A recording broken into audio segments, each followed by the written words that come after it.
Hey, what's going on, everybody? It's Coach Matt, EliteThrowsCoaching.com, coming to you today with a Q&A video. Somebody sent in an email this week, and it's a question that I get at least once a week, especially during track and field season, and especially right now as we get toward the end of the school year and the end of spring track. And that question has to deal with, when is it an appropriate time? Or when do you know it's time to move from the glide shot put technique to the rotational shot put technique? So I got this email a couple days ago, and I'm just going to read it to you. And it says, I'm a junior, 6'1", 250 pounds, so good sized kid, going into my senior year, and I have been doing the glide shot put for one season now. So he's been gliding for one season. He's just wrapping up his senior year. He's going into he's just wrapping up his junior year, and he's going into his senior year. I attempted a spin for the first time and noticed it was almost the same distance to that which I was getting from my glide. Glide is 40 feet on average, while I was hitting around 37 to 40 feet with the spin. I'm not sure, but it feels like with more practice in spin, I can throw farther. As I'm looking to do summer track, should I practice my spin over the glide? In a case like this, where you've got an athlete that's been doing the glide for 1 year, they're throwing about 40 feet. The potential is certainly there with his height and his weight to throw a lot farther than 40 feet. He's going to be a senior, and he's going to be doing summer track. The thing that you need to consider is, what's the most important season for you? Because shot put is done during the winter, during indoor track, in most states at least, and during the spring for outdoor track in pretty much every state. But then you also have, like this guy's going to be doing, track during the summer. You have AAU and you have USATF. So you need to ask yourself, what is most important to you? What is the season? When do you want to peak for? When do you want to be your best? When do you want to see your farthest throws? So today is Friday, May 10th. And I know that a lot of the bigger summer meets are going to be happening kind of in the end of June, middle of July type area. So you don't have a whole heck of a lot of time. Now, if this guy said, by the middle of July, I want to be throwing as far as I possibly can, confident in my technique. I want to be winning a lot of the events that I go to. I want to be getting on the podium. I want to be getting a medal around my neck. I would say don't rotate and just continue gliding, because you've got potential. You're throwing 40 feet. You could potentially be throwing 45 feet plus if you continue to work a couple days a week on your glide. It might take you 8 weeks or so to get your rotation where it's good enough and you're confident enough in your technique to do the rotation in a meet and throw farther than 40 feet every single time, or at 40 feet every single throw.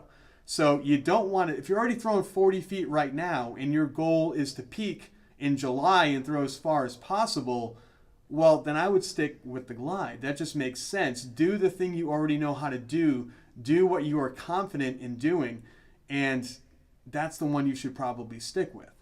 Now, say for some reason your goal is to throw as far as possible during indoor track. So indoor track around here normally ends right around the middle to end of February, depending on if you make your bigger regional state meet or you make your bigger kind of national level meets at the end of your season. So say you wanted to peak for sometime around middle of February. Right now it's the middle of May. So you've got June, July, August, September, October, November, December, January, February. You've got 9 months. So in that case, I would say, well, all right, if your goal is to throw as far as possible for February, for 9 months from now, and you're going to put in the work and you're going to put in the time, then you should rotate. Because if your rotation is already going close to what you've been practicing in the glide for the past year, then the potential is there to throw a lot farther with the rotation. And you've got 9 months to work on it. Now, if you were like me when I was in high school, I really didn't care when I wanted to throw my farthest. I just wanted to hit a PR every single meet. I just wanted to throw farther and farther every single meet. So it didn't really matter to me. So I was kind of looking to peak for the end of my senior year, right around this time, like end of May, beginning of June, for my state championship meet my senior year. So here's what I would recommend. I'm guessing just from the hundreds of kids that I've worked with over the years who were kind of in this same predicament, this is probably what I would recommend for you. If anything, summer track for you is just going to be fun, okay?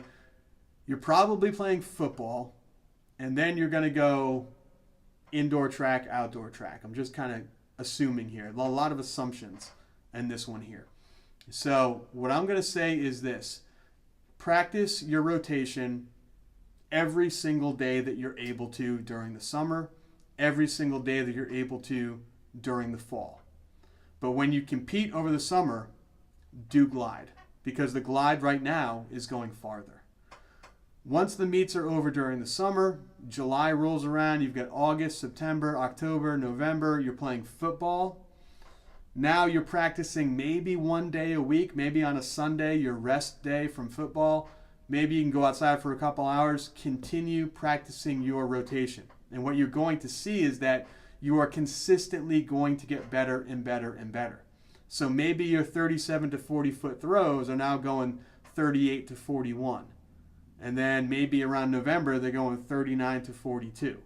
And then your indoor track meets start. Now it's time for you to rotate. So you slowly want to build in the rotation. You don't just want to quit the glide cold turkey. Slowly build in the rotation over time. Now you might get to indoor track season in December and go to your first meet and go, all right, I'm going to glide my first throw. And then I'm going to rotate my next two. First meet of the year, let's see what happens. And you do a glide and you throw the thing 47 feet and you go, oh, I guess I'm a glider. I got stronger, I got bigger, I got older, I got more explosive. You know, I got a lot faster from the workouts we were doing during football because I was working all season, all summer I was going. And I just threw a glide 47 feet.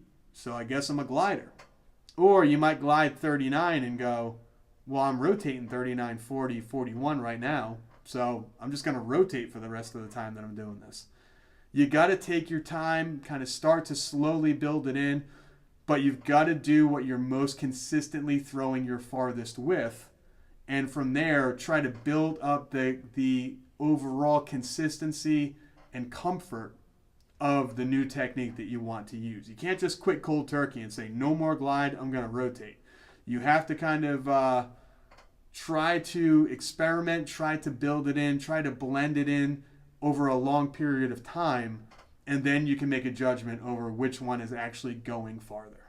All right, everybody, thank you so much for checking out the video today. Please make sure to subscribe to the channel by clicking the subscribe button right down below this video. Also, click that notification bell right next to it. It's my intern's last day of work. She did an awesome, awesome job. So we're going to go get some cake. That's why that thing's been sitting there the whole video. But please make sure, guys, if you have any questions, leave them in the comment section down below, and I will get to you right away. As always, video analysis, make sure to email those right to me. We do free ones here. Takes a couple weeks for me to get to them, but they are free ones. If you want a paid video analysis, that gets to you in 24 hours with a long email explaining everything, and it's a much longer video explaining all the stuff going on in your throws. You can go right to the website to check that out. I'll put a link right up here below. The subscribe button is on here, as well as the playlist for our rotational shot and discus mistakes and corrections video series that we've been doing every single Tuesday. All right. So guys, thank you so much for subscribing to the channel. Thank you so much for checking out the video. Click all the stuff that I just said was going to pop up on the screen. That should be doing it right now. And if there's any questions, leave them down below. And I will talk to you guys all next week.